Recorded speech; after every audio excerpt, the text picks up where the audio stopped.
I get corona. At the end of the day, I'm not going to let it stop me from partying. You know, I've been waiting. What are you... For Miami.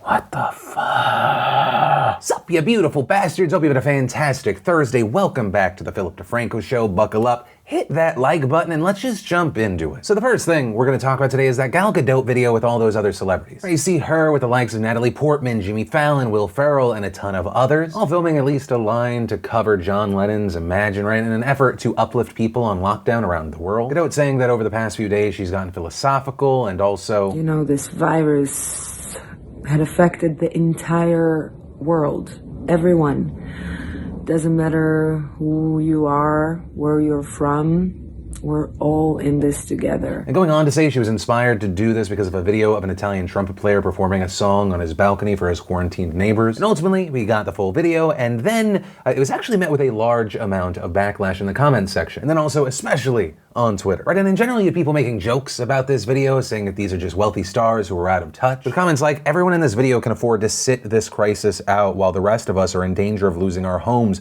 jobs, access to healthcare, etc. But hey, at least they got together to sing this tune to, quote, comfort us. What a contribution, I feel better already. But despite all of the backlash, of course, there were also people who found the video heartwarming, appreciated the message and effort. Right, some defending the stars against criticism, saying that, you know, this video was made with good intentions. One, here, I will admit that I am a little bit biased, especially since Gadot didn't use my clip. Imagine all the people cringing to this song. Ooh.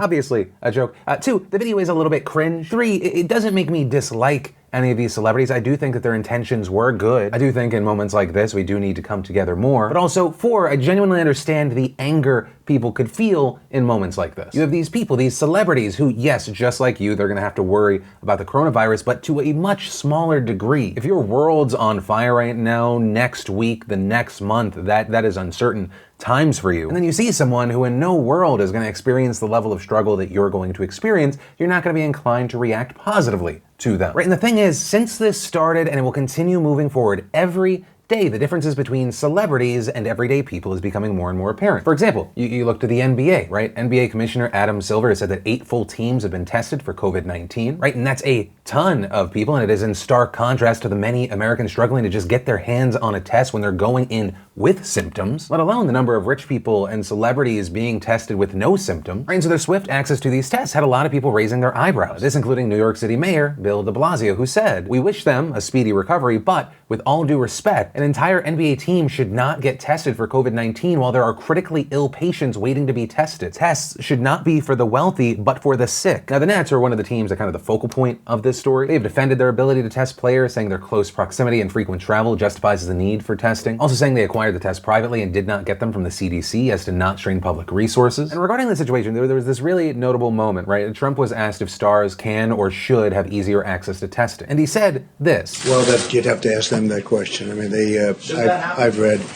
No, I wouldn't say so, but perhaps that's been the story of life. And the thing is, I think a lot of people in everyday life go, yeah, the story of life. But now we're in this world of it is a story of life and death. And so understandably, you have people looking at celebrities of all kinds, like Kris Jenner being tested negative for the virus. She got it despite displaying no symptoms, but said that she attended a birthday party for someone who tested positive, though it is worth noting that party was 16 days prior to her announcing this test. Though, to be fair, not all celebrities have been able to waltz into a clinic of their choosing, get tested immediately. Or we saw the likes of Heidi Klum posting on her Instagram story that she had symptoms that were in line with the coronavirus, but was told by 2 doctors she could not get tested. Though, there is a chance that her messages online had an impact. And this because not too long after saying this, she was able to get tested. But still, with this, you're seeing everyday people frustrated, if not outright furious, with people sharing stories like, "My brother has a fever of 103 and respiratory problems, and his coworker tested positive for COVID-19. ER sent him home and told him, quote, we don't have enough tests to test you, and told him to self-quarantine and not to go to work. Yet Kris Jenner can get tested with no symptoms." We also saw doctors chiming in saying things like, "As predicted, COVID-19 is exposing all of the societal inequities. It's upsetting for me, 1, to have to ration out COVID-19 testing to my patients, then 2, have to wait 5 to 7 days for the results when celebrities are getting tested with ease and quick turnaround times." And so a byproduct of this pandemic isn't that it's creating more inequality, it's just that it's highlighting heavily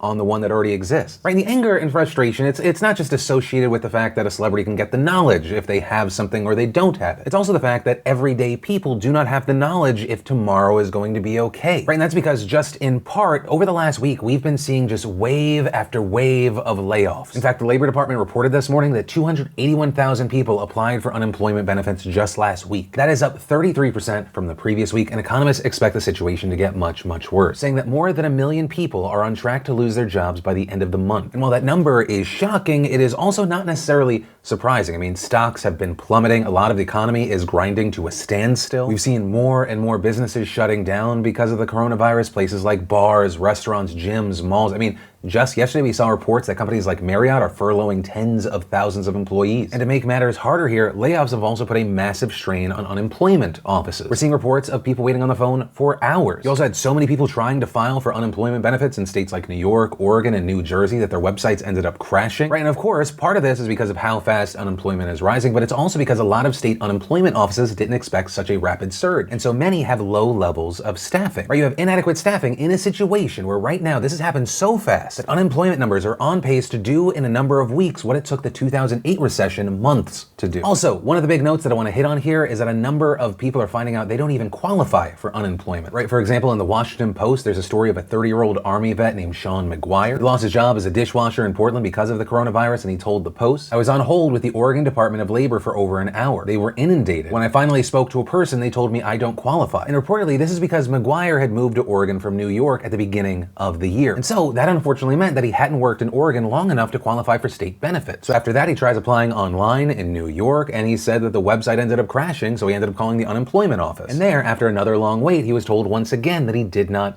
qualify, this time because he had quit his job in New York. And the thing is, there are a lot of people who currently do not qualify for unemployment in their state, and they are going to find out soon. This including gig workers, tipped workers, full-time students. In fact, according to the Center on Budget and Policy Priorities, 16 states have such restrictive criteria that less than 20% of laid-off workers even qualify for unemployment benefits. But let's say for a second that you do qualify for unemployment in your state. One, you could be in a state where you have to sit in a week-long waiting list before you can see any payment. Or two, you might find that the average weekly payment of $385 just is not enough. You know, and regarding this situation, you had labor economist Martha Gimbel saying, workers expect unemployment insurance to be there for them in a downturn. A bunch of workers are about to find out that it's not. This is a real-life nightmare. Every hole we allowed to grow in our social safety net is hitting us all at once. Now, with all of that said, as far as what is being done to fix this problem, we've seen states like Texas and Pennsylvania loosening rules around their unemployment benefits, temporarily scrapping their waiting week provision. Also, yesterday we saw the U.S. Senate pass a bipartisan bill that would provide sick pay and free testing. Notably, though, that bill also includes $2 billion to state unemployment insurance programs. That bill received House approval earlier this week, and yesterday evening, President Trump signed it into law. So that bill is expected to provide some relief, but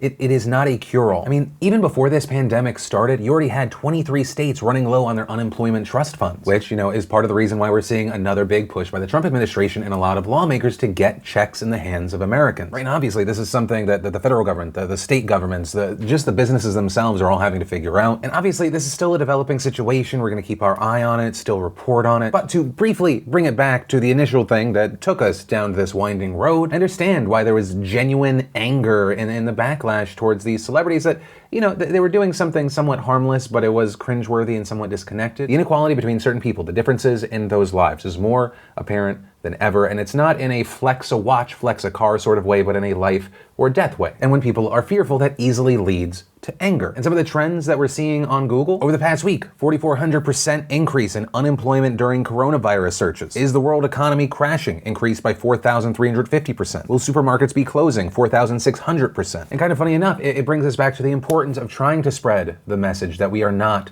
alone in this. And everyone's experiences right now will not be the same, because life is not fair that way. It is the unfortunate reality of this situation, but we can be there for one another in different ways. For those that do have, you can look up local businesses and not-for-profits online, see how you can help. Also, for example, the Center for Disaster Philanthropy recommends directing donations to free clinics in areas hit the hardest by the outbreak. And for those who don't have, or just for everyone, on Tuesday, the American Red Cross and America's Blood Centers announced that the United States is facing a severe blood shortage. Or this following thousands of blood drives across the country getting canceled because of the outbreak. Or you have the Red Cross's leaders saying that they're taking additional steps to keep all donors safe. And so you have the organizations encouraging anyone who is healthy and eligible to give blood or platelets to make an appointment to donate through the Red Cross. And just in general, reaching out to one another. I've probably talked to my mom and dad more in the last week than in like the last few months, right? And so it's true for everyone, right? Just to talk, to keep in contact with everyone, obviously over devices, right? Everyone should be as safe as possible. You know, emotional support is a thing for everyone, but also especially for those in the scariest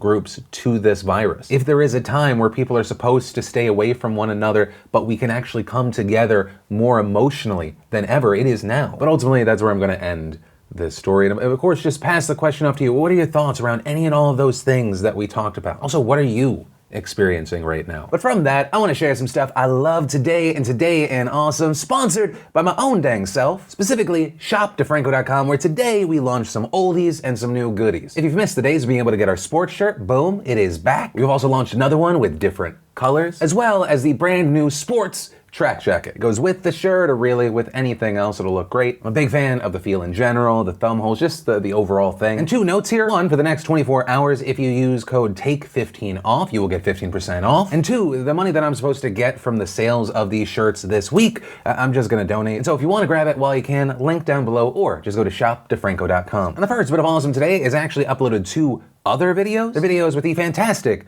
Dr. Mike, and 1, it's more lighthearted, talking about him just being a hot doctor. And also 2, we had this really important and hopefully enlightening conversation around vaccines, anti-vaxxers, the whole thing. Go check out those videos, subscribe to the channel. Then we got Big Sean on Hot Ones. The New Yorker showed us the coronavirus's impact on Chinatown. Ted Ed gave us the imaginary king who changed the real world. Binging with Babish gave us chickpeas. We had Guy Pearce breaking down his most iconic characters. In a Nutshell gave us a fantastic video on the coronavirus explained and what you should do. And if you want to see the full versions of everything I just shared, the secret link of the day, really anything at all, links as always are in the description down below. And then, if just briefly we should update the numbers regarding the coronavirus that we were seeing worldwide and locally. According to the most recent numbers as of filming this video, there have now been over 227,000 cases of the coronavirus worldwide. And notably now, based off of the public numbers, Italy has the highest death count, coming in now at around 3,500 deaths, which is really concerning news to see in general, but also very interesting because it comes at a time not only when Italy is expected to extend their lockdown, but also when it's been reported that in the last 24 hours there have been no new domestic cases anywhere in China, including in Wuhan where the outbreak began. Now, as far as the United States, as of 2 p.m. Eastern Standard Time, there were 10,755 confirmed cases, the total number of deaths at 154, the number of recoveries 106. We also saw the news today that Australia and New Zealand are now closing their borders to foreign travelers in response to the virus. Britain has reportedly closed schools for all children unless their parents are key workers in professions like healthcare or law enforcement. We've also seen the news that Ford and General Motors are looking into making medical equipment, specifically ventilators. Ventilators, if you don't know, have been key in trying to help those who have the coronavirus. And this move, if it happens, would be notable because according to reports, there are only about 62,000 ventilators in the entire United States. And then let's talk about young people and the coronavirus, though it needs to start with this clip. If I get corona, I get corona. At the end of the day, I'm not going to let it stop me from partying. You know, we've been waiting for Miami spring break for a while. About 2 months we've had this trip planned. 2-3 months. So we're just out here having a good time. So, in part, this story deals with spring breakers again. We talked about it earlier this week. You had young spring breakers still partying on crowded beaches while a lot of you were probably home, like just going, turns out I watched the entirety of Netflix. I didn't know that was possible, but here we are. Or you're out in the world, but not because you want to be recreationally, but because you have literally no other choice. And following those videos, the video I just showed you, there was a ton of backlash. We even saw Florida Governor Ron DeSantis responding by closing all bars and clubs for 30 days, limiting beach parties to 10 people. But still, as you can see from Brady Sluder, who looks like a guy that would be an aspiring SoundCloud rapper, but he can't figure out SoundCloud yet, it's still not stopping these bright young minds who are gonna lead us into the next stage. Also, in Brady's defense, he wasn't the only dumb asshole. Like, it's really messing up with my spring break. What is there to do here other than go to the bars or the beach, and they're closing all of it? It's really messing up. I think they're blowing it way out of proportion. I think it's doing way too much. Doing us bad. We need a refund. This virus ain't that serious. It's serious. It's more serious things out there like hunger and poverty, and we need to address that. Now, of course, my response to this is, don't be stupid. Stupid? But also, I say that understanding, having realized over the last 13, 14 years of doing this, is that stupid will always find a way. You never really stop stupid. It's just so dense and powerful. But that said, I still want to try to appeal to some. Because if I can't appeal to you by letting you know about the risk that you might present to a parent or a grandparent or someone else who is just immunocompromised, then maybe I can appeal to something that you seemingly ooze of, and that is self-interest. Brady, it turns out you and your friends are not invincible just because you are young and healthy, right? It doesn't mean you will not get the virus. And I say that because according to a new report released yesterday by the CDC, out of the 508 patients known to have been hospitalized in the United States, 20% of them were between the ages of 20 and 44. Now still, I do want to point out that the vast majority of deaths, about 80%, were from people 65 and older, but also I'm guessing the potential for you to be hospitalized, not a good prospect, I hope. But also, one of the most shocking things from this report was the number of younger people who tested positive for the coronavirus. Of the 2,449 patients with known age, 29% were between the ages of 20 and 44, and more than half were under the age of 65. Meaning that people under the age of 65 were statistically just as likely to get the virus and have conditions serious enough to be hospitalized as those who are over. Though, we should note that there are more people in the general population who are between the ages of 0 and 65 than those who are 65 and older. So that could be part of the reason we're seeing these numbers, which is hard evidence that contradicts the common narrative that people under 65 are just significantly less at risk. And understand, I'm saying they are less at risk for dying, but not for getting the virus or being hospitalized. And even beyond that, we've also seen reports that some people who get over the virus still have lasting issues. According to a physician and health systems expert at Mount Sinai Health System and Icahn School of Medicine, lots of young people are getting hospitalized. A lot more than we're messaging, and yes, maybe you don't die, but living with a damaged lung or damaged organ is not a good outcome. Right, so essentially he's trying to convey that Kelly Clarkson is full of shit. What doesn't kill you doesn't make you stronger. And specifically in this instance, it can result in you being hospitalized, give you organ damage, and just, main point, don't be stupid. Stupid? And that is where I'm going to end today's show. And hey, if you like this video, hit us with a like. If you think more people could benefit from straightforward news, more common sense stuff, share the video. Also, if you're new here, definitely hit that subscribe button, ring that bell to turn on notifications. Also, if you're looking for more to watch, I just put out 2 new videos with Dr. Mike, or maybe you just missed the last Philip DeFranco show, you want to catch up, you can click or tap right there to watch right now. I say words real good. But with that said, of course, as always, my name's Philip DeFranco. You've just been filled in. I love yo faces, and I'll see you tomorrow. Because there's a Friday show. Did you already forget? How dare you? I hope you liked this video. Subscribe if you like it.